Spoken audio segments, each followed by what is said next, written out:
Summer, 1587. The scorched plains outside the Kurotani domain sit silent, exactly 1 hour before the banners rise for a campaign that will run far longer than anyone expects.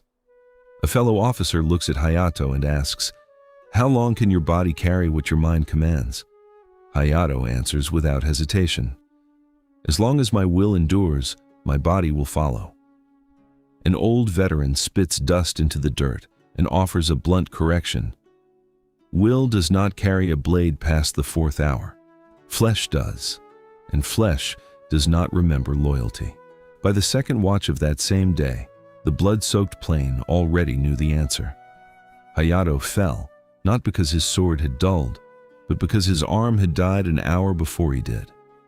A mind sharpened without a body forged to carry it is a blade with no hilt to hold. You have spent years training your focus, your discipline, and your resolve. But when the day runs long and the pressure refuses to stop, does your physical body still answer your call, or does it quietly surrender first? This video will prove that while sheer willpower can carry you into the fight, only the physical body decides how long you actually stay in it. Welcome to Thymuscode, your path to growth and clarity. To every longtime traveler on this path, thank you for standing firm with us. To every new mind joining us today, you are welcome here. If this message cuts deep and lights a fire in your chest, hit the subscribe button so this truth can find the other men who are currently drowning in their own weakness. It is a duty to the work. Section 1. The Flaw. Spring, 1587. Inside the stone courtyard of the Kurotani domain, Hayato executed the downward strike for the 1000th time that month. Perfect angle, perfect weight shift, perfect follow-through. Lord Nobunaga watched from the shadow of the gate, nodding slow approval. "Your blade never wastes a motion, Hayato," the Lord said. "You are the mind this army cannot do without." At 28, with 12 years of intense discipline behind him, Hayato could quote every line of military strategy and recite passages of ancient tactical texts. His mind understood warfare at levels that took most commanders decades to reach. But there was a dark secret that no one saw in the quiet dojo. After 30 minutes of heavy practice, Hayato's hands began to ache. After an hour, his shoulders burned beneath his silk robes. After 2 hours of continuous movement, he needed rest. His body, for all its dazzling technical brilliance, was soft and unconditioned, built for short demonstrations, not for survival. The traditional dojo worshipped form and philosophy. The brutal, sweaty work of building raw grip strength, thick bone density, and heavy endurance was viewed as beneath the dignity of an elite samurai. Physical strength is for common farm laborers, his master used to teach him. A true samurai defeats his enemy through superior technique, not brute force. Hayato believed that lie with every fiber of his soul. He had never once fought a duel that lasted longer than 5 sharp minutes. He had never experienced what happens when adrenaline fades, when hours stretch into a blur, and when raw physical conditioning becomes the only wall keeping you alive. He thought short duels in the training yard were the exact same thing as total war. That afternoon, a messenger covered in dust raced through the gates. The rival clan had mobilized a massive force. Lord Nobunaga commanded all samurai of fighting age to report immediately. This was not a quick border dispute. This was a war designed to grind men down to dust. Lord Nobunaga called Hayato to his tent before the banners moved. "Your swordsmanship is flawless, Hayato. Stay calm on the field. Trust your training." "Yes, my lord," Hayato answered. "I am ready." But he was not ready. 3 weeks later, Hayato marched toward the valley. His sword was razor sharp, his forms were works of art, but his physical body was completely unprepared for the storm coming to break him. Just like Hayato marching to the valley with a soft body, you open your laptop or step into your office every morning with a sharp mind. You have the strategy, the skills, and the talent. But when your project stretches past week 4, when the pressure mounts and the burnout creeps into your bones? Do you break because your habits are weak? Just like the battlefield, modern life does not reward the man who starts the fastest. It rewards the man whose vessel does not quit when the hours turn dark. Section 2. The Confrontation / The Principle. The night before the battle, unable to sleep, Hōjō walked through the flickering shadows of the camp. In a quiet clearing, he saw a group of seasoned veterans training in ways he had never witnessed in any elite courtyard. One warrior swung a massive iron tetsubo club in slow, controlled arcs. Another twisted a strange stone weight called a chi-ishi, his forearms swelling with thick veins. A third drove his bare fists into a wrapped wooden post, each impact echoing like a war drum. This was not graceful sword forms. This was brutal physical conditioning that looked like torture. An older veteran with a face carved by decades of harsh weather noticed the commander watching. His voice was as rough as gravel. "First major campaign, Commander?" Hōjō nodded stiffly. "We do not practice these crude movements in my academy." The veteran laughed harshly. "Then your academy has never seen a real war. Tell me, how long can you swing your blade at full power?" Hōjō thought of his daily training. "An hour? Maybe 2. And how long do you think tomorrow's slaughter will last?" The question hung heavy in the mountain air. Hōjō stayed silent. "In the first hour, everyone's form is clean," the veteran said, stepping closer. "In the second hour, technique breaks down. By the third hour, that is when the dying starts. Not because of bad plans, but because bodies quit, grips fail, and arms refuse to lift." The veteran pointed to the heavy implements. "This is Hōjō Undō. The chi-ishi builds grip strength so your weapon does not fly from your hand when the blood runs. The wooden post conditions bones so they do not shatter. The heavy club builds the endurance to keep swinging when every muscle screams." Hōjō watched, torn between pride and sudden doubt.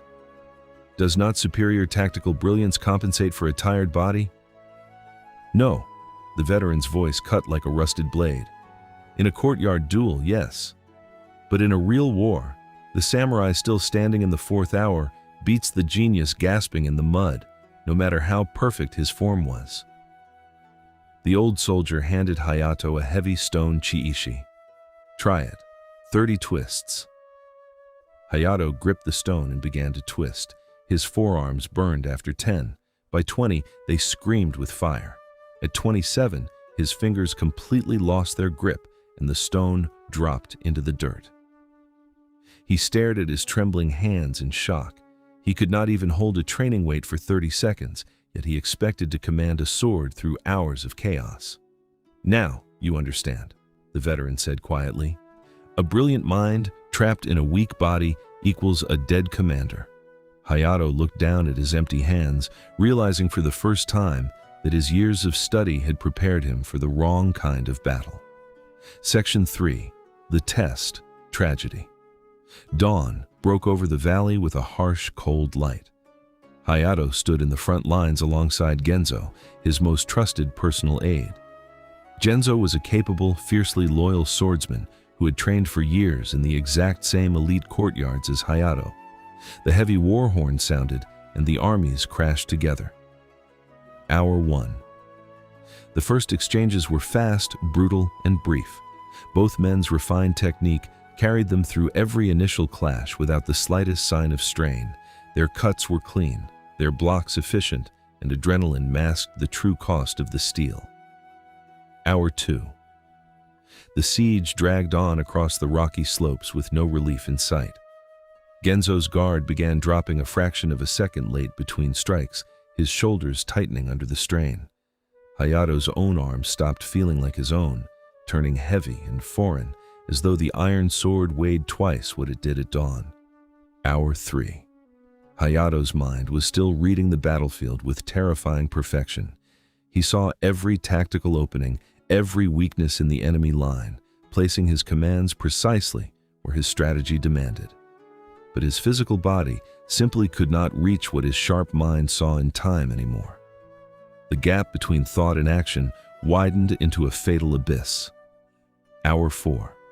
Catastrophe arrived. Genzo, moving purely on raw willpower, mistimed a parry by a fraction of a breath. It was not a mistake in judgment, but the agonizing reality of an exhausted arm that no longer obeyed his commands. An enemy blade slipped through. Genzo fell hard into the blood-soaked mud. Hayato, only a few strides away, saw it happen in slow motion and tried to close the distance. His legs, completely spent, refused to answer the urgent order to move any faster, dragging like lead weights through the dirt. By the time he reached his friend, Genzo was gone. As the smoke cleared over the grim valley, a final, chilling truth settled over Hayato. Genzo did not die because his skill failed him or because his courage ever faltered. He died because his physical body reached its absolute limit an hour before his spirit was willing to quit. Section 4. The Science. That night, Hayato sat alone by the dying fire, staring blankly at Genzo's empty spear still leaning against the tent post where his friend had left it. The old mountain sword schools had a saying for exactly this kind of tragedy, an old teaching Hayato had heard 1,000 times but never once needed to understand until the ash turned cold. A sword arm trained only for short, clean courtyard bouts has never learned what it feels like to keep functioning past systemic exhaustion. When it faces a prolonged crisis for the first time, it simply shuts down. Cellular energy depletes and neuromuscular pathways collapse under the heavy weight of metabolic stress. As the nervous system fails to recruit muscle fibers efficiently, the precision required for complex forms vanishes into absolute uncoordinated fatigue, exactly as modern science and ancient combat wisdom confirm. Grip strength and legs fail long before the mind ever intends to quit. This is why a commander can still be winning the war inside his own head while his physical body is silently dying beneath him, unaware of the betrayal until it is too late. Courage and tactical brilliance only ever get to act through the physical vessel carrying them. Take the vessel away, and both become completely useless in the exact same instant. The ancient texts of Miyamoto Musashi warned that a warrior who polishes only his blade and never the body that swings it carries an unfinished weapon into every real fight. Genzo was not beaten by a better swordsman on that blood-soaked ridge. He was beaten by a body that ran out of fuel long before his fierce will ever did. Sitting in the dark silence, Hayato realized with a cold, terrifying certainty that his own unconditioned body would have failed at the exact same hour. Section 5. The transformation begins. Hayato returned to the camp at dawn, his face carved from the bitter, unforgiving weight of what had been swallowed by the mountain mud. He did not go to his tent to rest. Instead, he summoned his surviving men to the central courtyard, his boots striking the packed earth with a heavy, deliberate rhythm. The assembly stood in uneasy silence, waiting for the defense of an intellectual strategy that had failed in the dark. Instead, Hayato gave them the truth. His voice cut across the cold morning air, flat, hard, and stripped of all command pretense. I trained every one of you to win the first exchange. Not one of us was trained to survive the 10th. The words hung in the courtyard like iron weights. No man shifted, no man murmured in protest.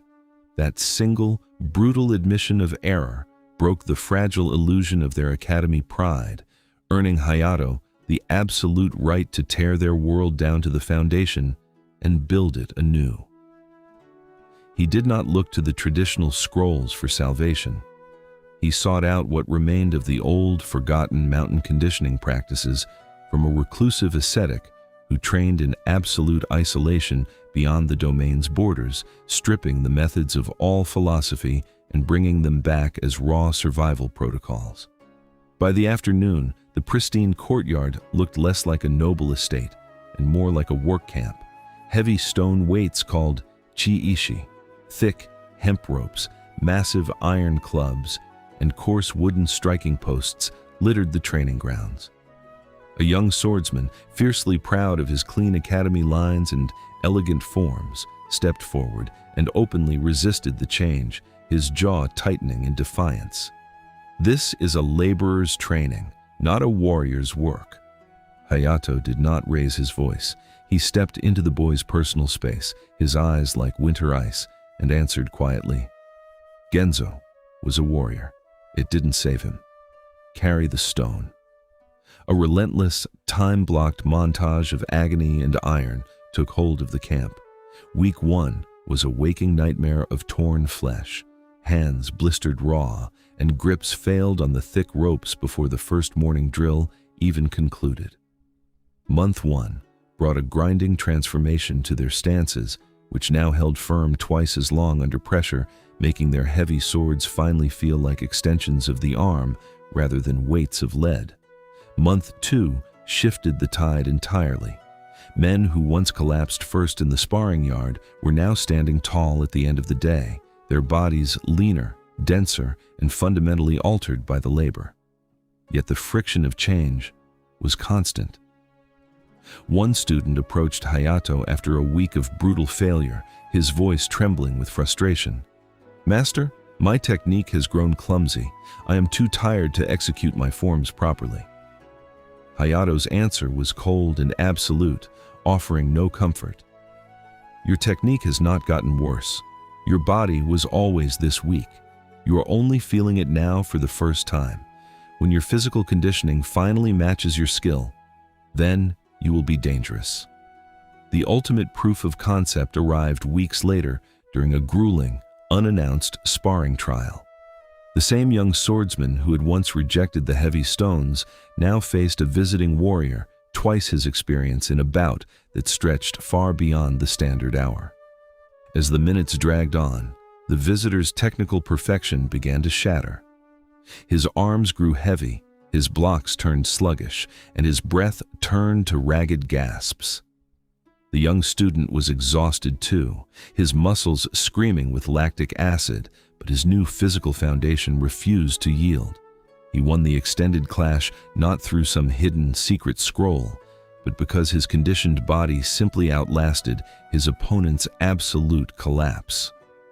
When the visitor staggered back, chest heaving, he demanded to know what secret art had broken his form. Hayato stepped forward, watching the fallen warrior with quiet authority. His answer echoed the hard lesson of the valley. "We buried a student who had perfect technique and a weak body. Now we build strong bodies that can execute imperfect technique for hours. The second one wins battles." Section 6. Mastery/the Deep Method. 6 months into the new regimen, advanced Hōjō Undō began. Basic conditioning had built a raw foundation. Now came true specialization across the 4 disciplines as Hayato drilled them into his men. First was stone carrying and lifting, designed for the back and legs that must hold a heavy stance for hours, not minutes.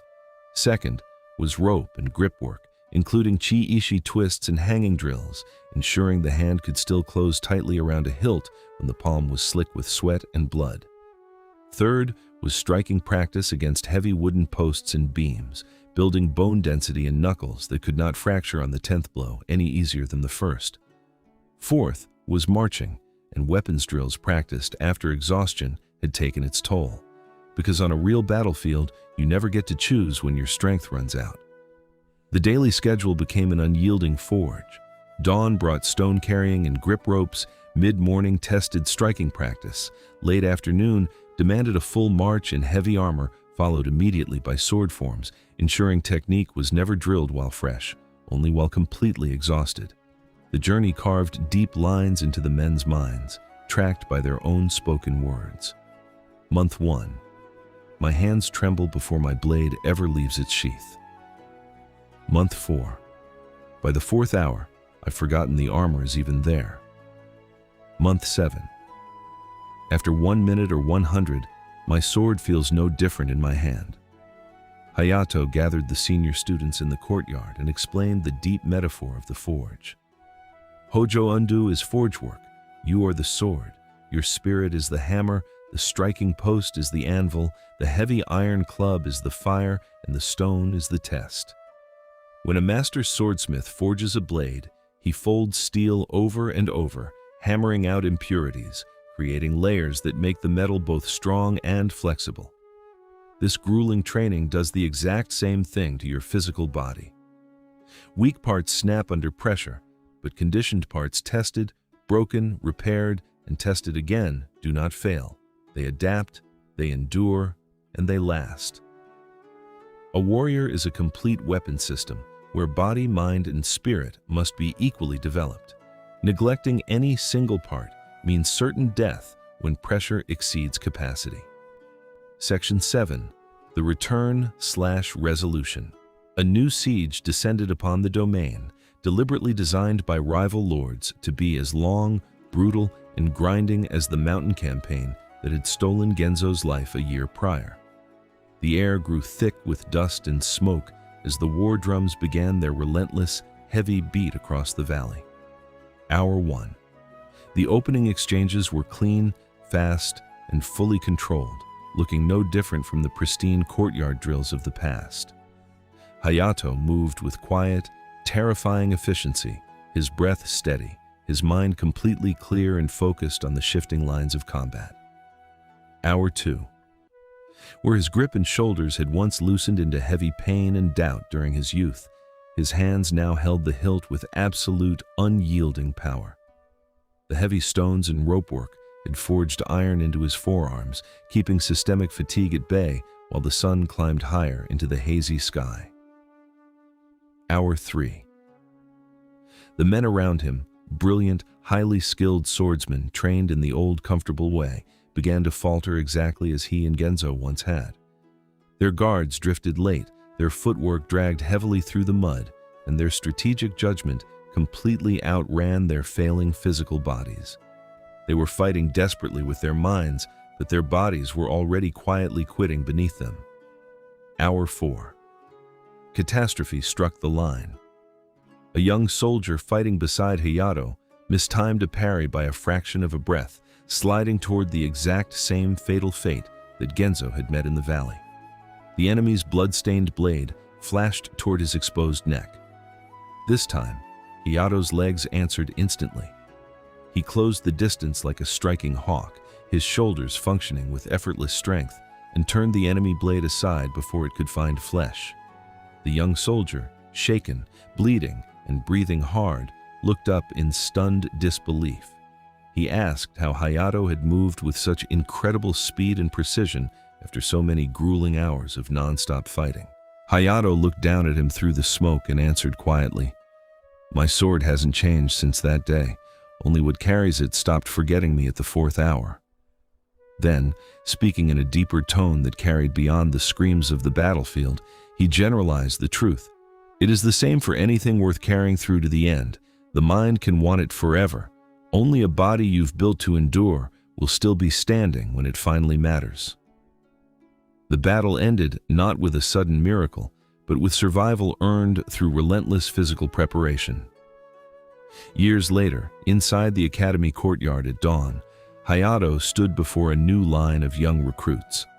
Before a single sword was ever drawn from its wooden scabbard, he set down the rules of the forge. The recruits lifted heavy stones, pulled thick ropes until their palms burned, struck wooden posts, and marched through punishing dust. A talented boy stepped forward, looking confused and impatient, and asked why they weren't practicing sword forms or tactical scrolls first. Hayato handed him a heavy stone weight. "Because the sword was never the part that failed us. Remember, life does not test you in comfortable moments. It breaks you against the grueling anvil of time where only a built foundation survives. Do not let your spirit write checks your body cannot cash." Subscribe now to continue forging your capacity and never miss a lesson from the true warrior's path.